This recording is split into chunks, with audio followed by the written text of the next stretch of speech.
En primera plana, Carlos Herranz. Bienvenidos en Primera Plana, un programa de Radio Francia Internacional y de France 24. Esta semana ponemos el foco en los socios díscolos de la Unión Europea. Nos referimos a Polonia y Hungría. Conmigo en este estudio, Eulalia Rubio, investigadora en el Instituto Jacques Delors, especialista en asuntos económicos europeos. Bienvenida, Eulalia. Gracias. Delia Runategui, periodista independiente. Bienvenida, Delia. Gracias, Carlos. Y en duples desde Bruselas, la corresponsal de RFI de France 24, Esther Herrera. Esther, buenos días.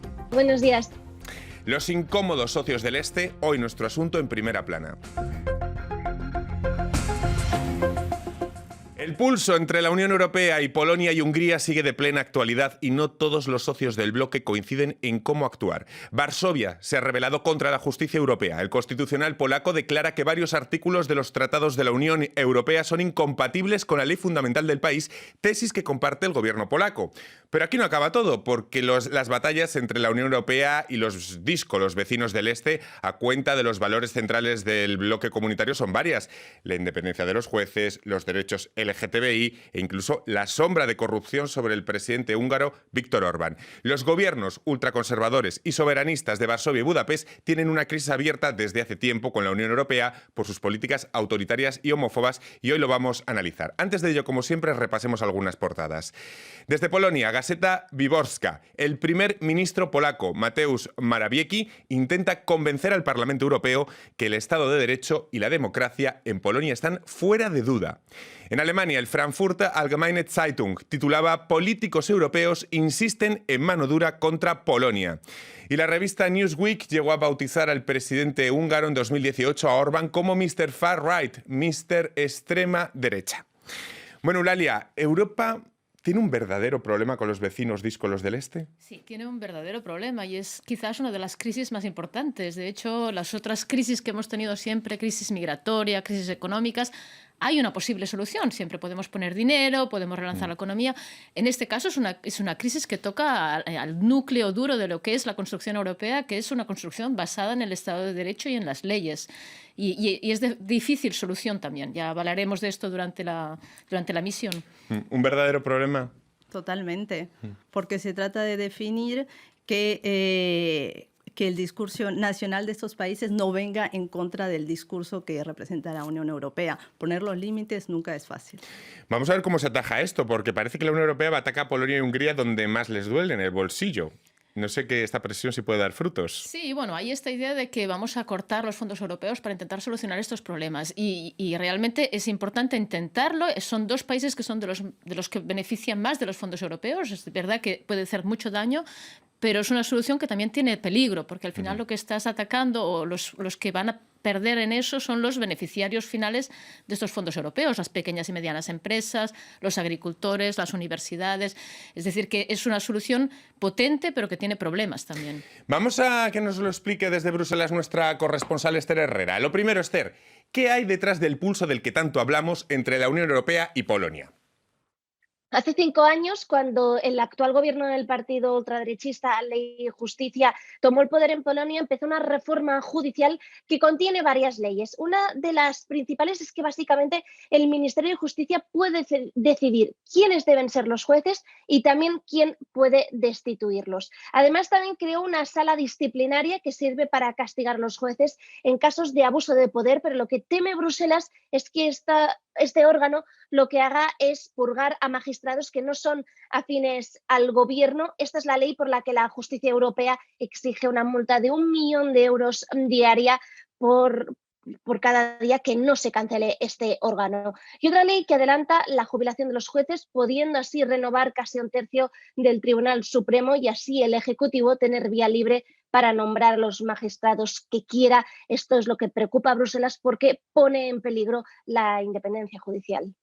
Esa multa de 1 millón de euros que la conocíamos durante esta semana. A partir de ahí, y tras la cumbre europea de la semana pasada y la desunión de posturas de los socios respecto a qué sanciones, hasta qué nivel aplicar, ¿qué puede hacer la Unión Europea, Esther? ¿Cortar ayudas y fondos a un país que recibe mucho desde Bruselas? Existen varias opciones. Una es la activación del conocido como artículo 7 del tratado, que se trata de un proceso bastante largo en que a un país se le puede dejar sin voto en las decisiones que toman los países. Este artículo ya está activado con Polonia, de hecho, pero para que pueda entrar en vigor se necesita la unanimidad de todos los países y como Hungría apoya a Polonia, esto nunca se ha producido. La otra opción es la congelación de los fondos europeos, como los fondos de cohesión, que sirven para mejorar el desarrollo del país. Esta congelación de fondos se podría hacer a través de los presupuestos europeos, pero actualmente se está pendiente de que la justicia europea decida si este mecanismo es legal o no, y en función de ello la Comisión decidirá. Finalmente está la opción de que no se entregue el dinero del Fondo de Recuperación. Polonia tiene pendiente de recibir unos 36.000 millones de euros. Bueno, pues ambos gobiernos, Varsovia y Budapest, culpan a la Unión Europea de estar extorsionándoles y, en cierta forma, bueno, esto es un poco lo que está ocurriendo, ¿no? Es decir, tocar el bolsillo. Es una medida coercitiva, definitivamente, pero creo que la Unión Europea no tenía otra opción, no podía seguir permitiendo las leyes que se están adoptando tanto en Hungría y sobre todo en Hungría y en Polonia. Al dejar pasar estas leyes y no poner ningún tipo de sanción certera, era aceptar esta corriente como parte de la Unión Europea. Es riesgoso porque no se sabe qué va a pasar, no se sabe si eso va a acrecentar la brecha este-oeste o si va a dar algún tipo de resultado más positivo, un diálogo real, no solamente en discurso. Vamos a explicar ambos pulsos por separado, separando ahora Polonia de Hungría, porque muchos polacos proeuropeos han salido estos días a protestar a las calles explicando que quieren seguir en Europa. La pregunta que quizás se hagan nuestros oyentes y telespectadores es ¿qué hace un país tan europeísta, según los sondeos, como Polonia, votando gobiernos que toman derivas como la reforma de los jueces contrarias al espíritu europeo? Una pregunta muy lógica. Bueno, es verdad que Polonia y Hungría son casos distintos en muchas dimensiones. Aunque los juntemos, pero podemos... Sí, y entre otras, por ejemplo, en Polonia tenemos el PiS en el gobierno, pero está en coalición, no tiene la posición dominante que tiene Fidesz de Orbán en Hungría. Y lo vemos porque, por ejemplo, vemos manifestaciones contra el PiS que no vemos en Hungría cuando hay problemas de este tipo. Entonces, es verdad que es un país muy europeísta, pero también es verdad que es un país que tiene una visión bastante instrumental de la Unión Europea. Es europeísta porque ha recibido también muchos fondos europeos. Cuando hablamos con expertos polacos, nos dicen que no tienen este nivel de relación con la Unión Europea, de los valores que hay en otros países. Entonces hay que ver lo que pasará, pero yo creo que en parte el hecho de que la población salga a la calle también refleja el hecho de que en el fondo, aunque el gobierno de Morawiecki esté con esta batalla con la Unión Europea, tienen en el fondo la convicción de que al final los fondos europeos van a llegar, porque el impacto sería muy, muy importante si no llegan estos fondos europeos. Contra Hungría el pulso tiene que ver tanto con una polémica ley anti-LGTB que limita a los mayores de 18 años los contenidos que abordan cuestiones sobre el género que se alejen de las visiones del gobierno húngaro. ¿Qué visión tiene Viktor Orbán de las políticas de género y por qué ve una amenaza constante en el movimiento LGTB? Tiene una visión bien reducida, porque las asocia más a una ideología que a una ciencia, para comenzar. Dice que lo asocia con el comunismo, con el leninismo. Es como si una preferencia sexual fuera más del índole ideológica. Yo creo que es la construcción nacional que se apoya directamente, que el gobierno se apoya directamente. Una sociedad tradicional ligada a la religión católica que desea estandarizar un poco las costumbres nacionales. Yo creo que ese tipo de partidos se crean más que nada la extrema derecha en oposición a, no a favor de. Entonces, en oposición a la ideología de género, él se está oponiendo a ello. No está dando una solución, solamente es en oposición. Pero contra Budapest además también hay otro pulso distinto, Eulalia, el que tiene que ver con la corrupción que afecta directamente a los fondos europeos que durante años han servido para que el primer ministro Viktor Orbán haya ido tejiendo, digamos, una red clientelar a su alrededor. ¿Cómo ha sido este proceso de creación de esta red de Orbán? Es verdad que hace años que tenemos un problema con eso y en cierta medida ha habido una negligencia de la parte de la Comisión de no suspender fondos antes, porque había ya muchos índices de que había esta red clientelar y esta utilización un poco fraudulenta de los fondos europeos. Solo un dato en este sentido, el 40% de contratación pública en Hungría de fondos europeos solo tiene una empresa que se presenta en la contratación pública. Es decir, es realmente un dato que nos demuestra que algo no va bien. La agencia que coordina la contratación pública en Hungría ya había sido identificada por la Comisión como una agencia muy politizada y que tenía problemas. Y hace tiempo ya que se pedía a Hungría que hiciera reformas en este sentido, pero nunca se han atrevido hasta ahora a cortar los fondos europeos. Igual es ahora el momento de empezar a ser un poco más fuerte en este sentido. Claro, quizá la pregunta es ¿por qué hasta ahora Europa ha tardado tanto en pararle los pies a Orbán?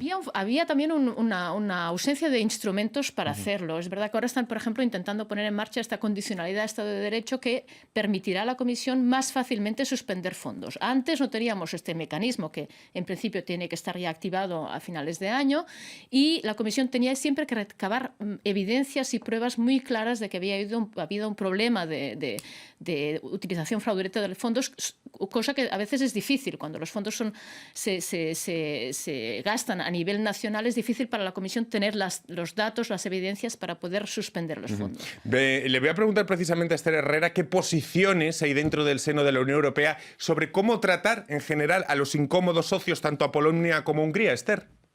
No se suele poner en el mismo saco a Hungría y Polonia en cuanto a los bandos, pero sí que es verdad que hay una parte que apuesta más por una mano más dura con estos países, sobre todo los demás de corte liberal, como Países Bajos, Luxemburgo, Bélgica y otros que quieren, en cambio, evitar la confrontación, como por ejemplo Alemania. Es cierto que se ha hecho mucho la vista gorda con los dos países. Con Hungría en 2010, por ejemplo, cuando el primer ministro del país, Viktor Orbán, llegó al poder y empezó su deriva autoritaria, fue muy difícil de explicar, pero aún así se le consintió mucho. Su partido, el Fidesz, estuvo hasta hace muy poco en el grupo mayoritario de la Eurocámara, el Partido Popular Europeo, y en parte mucho ha sido gracias a Angela Merkel, que hasta ahora ha evitado tanto la confrontación con estos países que muchos se han sentido impunes. Pero desde que Viktor Orbán ha mantenido esta deriva, cada vez ha estado más solo, y esto se hizo muy patente, por ejemplo, la reunión de líderes europeos del pasado junio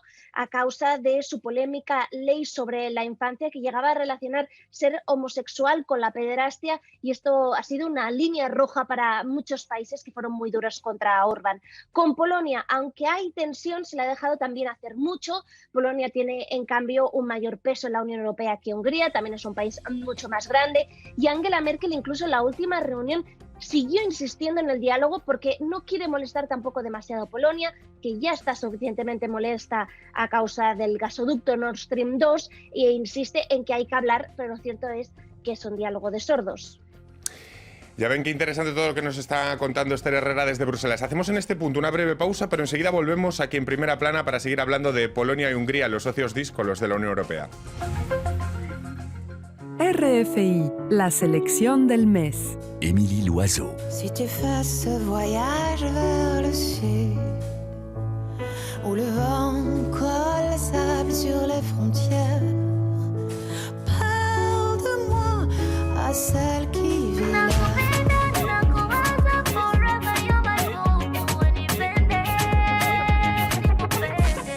Nandi.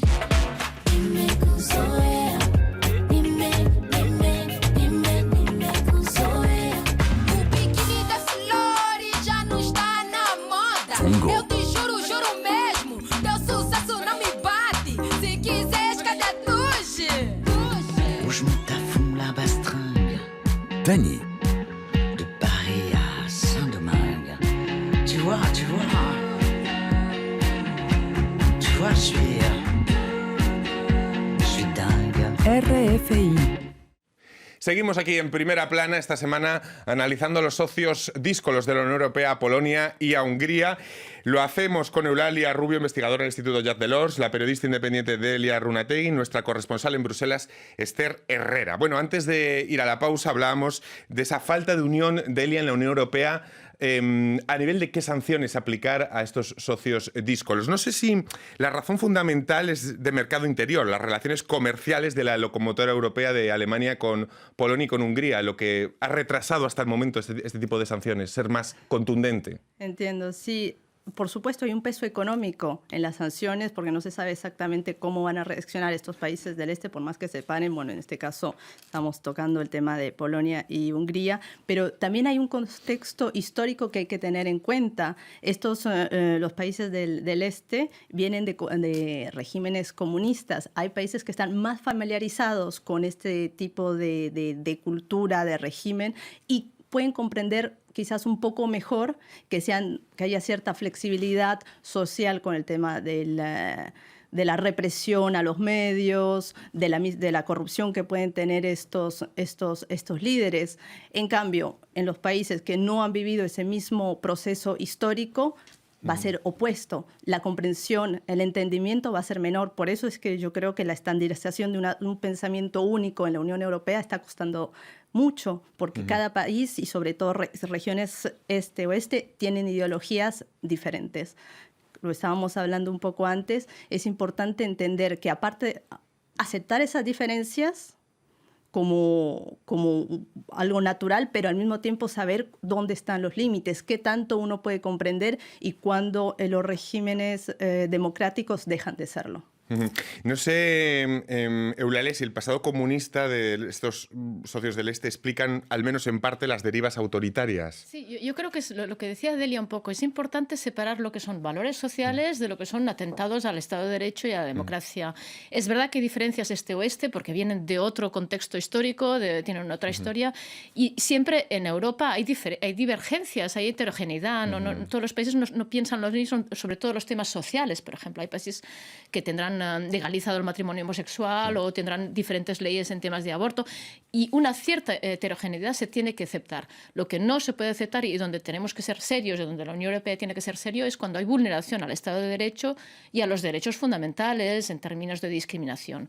O sea que es muy importante. También es importante igual no caer en la tentación de hablar siempre de conflicto este-oeste, porque en el este también hay muchos países que son muy democráticos y que no tenían ningún problema con la Unión Europea. Como en su momento se hizo con Norte y Sur. Exactamente. Hay que decir claramente que tenemos un problema con Polonia, con Hungría, igual con Eslovenia también, porque tenemos un primer ministro esloveno también un poco con tendencias trumpianas, digamos así, pero los otros países no presentan grandes problemas. Hay países que tienen problemas de corrupción importantes, en Rumanía, en Bulgaria, pero no tenemos una agenda iliberal como la que tenemos en Hungría o en Polonia. Le voy a preguntar a nuestra corresponsal Esther Herrera cuánto reciben Polonia y Hungría en materia de fondos europeos y ayudas por parte de la Unión y cuánto dependen de ello. Del Fondo de Recuperación, Polonia tiene pendiente recibir 36.000 millones de euros en créditos y préstamos, y Hungría más de 7.000 millones. Aparte de esto está el dinero del presupuesto europeo. Hungría espera recibir 38.000 millones de euros en los próximos años, y Polonia tiene pendiente en los próximos años también 140.000 millones de euros aproximadamente. Esto hace a ambos ser de los países que más se benefician del dinero público europeo. Sí, hablábamos antes de los derechos LGTBI, pero por ejemplo en el caso de los derechos reproductivos de las mujeres también ha sido un elemento en Polonia. En Polonia los derechos reproductivos de la mujer están muy limitados. Es un país donde el aborto está muy restringido. Sí, pero hay diferencias en bastantes países. También si miramos a la Europa del Oeste, no es el mismo régimen en temas de aborto el que tenemos en Irlanda, el que tenemos en España o en Italia o en Alemania. Es decir, una cierta diversidad la tenemos que aceptar, porque Europa es muy distinta. Lo que no tenemos que aceptar es cuando esto toca derechos fundamentales y cuando hay discriminación por razones de género, por razones de orientación sexual, por razones... Entonces, siempre hay estas discusiones de qué es aceptable y qué no es aceptable, pero hay cosas que son realmente tocan a los tratados europeos y tocan los derechos fundamentales, y hay otras que hay que ser tolerantes, aunque a nivel personal no coincidan con nuestra manera de pensar. Estoy de acuerdo con lo que ella dice, y también hay que tratar de buscar las razones de fondo. En este momento Polonia está teniendo una crisis demográfica, es decir, la población está envejeciendo y los nacimientos no compensan. Están actualmente 38 millones de habitantes en Polonia, y se calcula que en 2040, si se mantiene esta predicción, van a ser 30 millones. Entonces, ciertas políticas, por más que nos parezcan duras y que atentan la libertad, en este caso de las mujeres, también tienen un contexto nacional que hay que entender, comprender, por más que no sea de la misma forma que se haga acá en Francia, por ejemplo. Por cierto, en Francia, estos días hemos visto cómo Le Pen ha visitado, dentro del marco de la precampaña electoral francesa, a Víctor Orbán en Budapest. Antes lo hizo el ultraderechista Zemmour también. ¿Se han convertido en una especie, Víctor Orbán, en el baluarte de la extrema derecha, quien debe dar el beneplácito a los... Sí, a mí me parece que es muy irónico porque estos dos contrincantes y pretendientes a la presidencia francesa se presentan como soberanistas y yendo a ver a otro presidente de otro país dan un poco la imagen de, de vasallaje casi, ¿no? De ir a buscar como la unción del rey de los extremas derechas europeos. O sea, me parece un poco contradictorio con una visión soberanista ir a ver a otro dirigente de otro país, como si necesitaran un poco, sí, la validación de Orbán para presentarse en Francia como los representantes de la extrema derecha. ¿Qué le parece, Delia, este peregrinaje A mí me parece que es una búsqueda de legitimación, porque Orbán está en el ojo público a partir del 89, cuando cayeron los regímenes comunistas. Entonces, es una figura que representa, por más que comenzó siendo del centro derecha, representa lo que ellos quieren ser, una extrema derecha fuerte, consolidada y que esté en el poder. No sé, ¿qué visión tiene Orbán de la Gran Hungría? ¿Qué es lo que tiene él como visión de país? ¿Cómo lo enfocarían? Yo pienso que es un poco idealizada y ha tratado de hacer un modelo nacionalista para reconstruir la identidad del país después de los regímenes comunistas. Ultraconservadoras, inmigrantes, tradicional. Inmigrantes, estandarizada. Yo creo que no es real. Para comenzar, no es real en este tiempo. Es demasiado idealizada para los conceptos de la extrema derecha, por supuesto, pero la ha sabido vender y se ha mantenido en el poder durante un largo periodo. Diferente tipo de periodos y por un largo tiempo. Le voy a preguntar, llegados a este punto, a nuestra corresponsal en Bruselas, Esther Herrera, qué opciones reales hay de lo que ahora llamamos el Polexit, la eventual salida de Polonia de la Unión Europea, teniendo en cuenta, sobre todo, esa importancia de lo que recibe Polonia, de los fondos, y otros factores como el reflejo del calvario de lo que ha sido el Brexit, Esther. Lo cierto es que es muy improbable. En las últimas encuestas, aproximadamente el 80% de los polacos se muestra a favor de estar dentro del bloque. Es uno de los mayores porcentajes de la Unión Europea. Además, el gobierno polaco debería pedir la salida y ya ha dicho que no lo piensa hacer. Por otra parte, sí que es cierto que la sentencia del Tribunal Supremo, que pone en duda la supremacía del derecho europeo sobre el nacional, sí que deja a Polonia en una situación rara, porque pertenece a un club, pero no quiere seguir las mismas normas que los demás. Y aquí es donde podría decirse que existe como un polexit legal de facto, porque Polonia tiene un pie dentro y otro fuera. No sé qué opciones ve Eulalia, un posible polexit. Yo creo que polexit legal no habrá, como decía la corresponsal, porque hace falta que el gobierno lo pida. Pero es verdad que hay algunos expertos jurídicos que dicen que puede haber, sobre todo, caos jurídico también en Polonia, porque lo que podemos tener ahora es algunos jueces polacos que acatan la decisión del Tribunal Constitucional polaco y que no reconocen la primacía del derecho europeo sobre el derecho polaco, y otros que consideran que no es legal lo que ha hecho el Tribunal Constitucional polaco, que hay que repetir que no es un tribunal constitucional totalmente independiente y que siguen aplicando la ley europea. O sea, nos podemos encontrar con jueces aplicando diferentes legislaciones en Polonia. Eso es tremendo el lío, ¿no? Ese será un lío. O sea, este es el problema, que si no se clarifica esto puede ser problemático en términos de caos, de inseguridad jurídica para los operadores, para la gente en Polonia. No sé si Delia ve posible un polexit, o visto lo que ha pasado con el Brexit en el retrovisor del calvario que ha sido, y sobre todo teniendo en cuenta lo que depende el país de los fondos, se aleja ese... No, yo pienso que por el momento no es lo que Polonia quiere ni el gobierno, porque es impopular.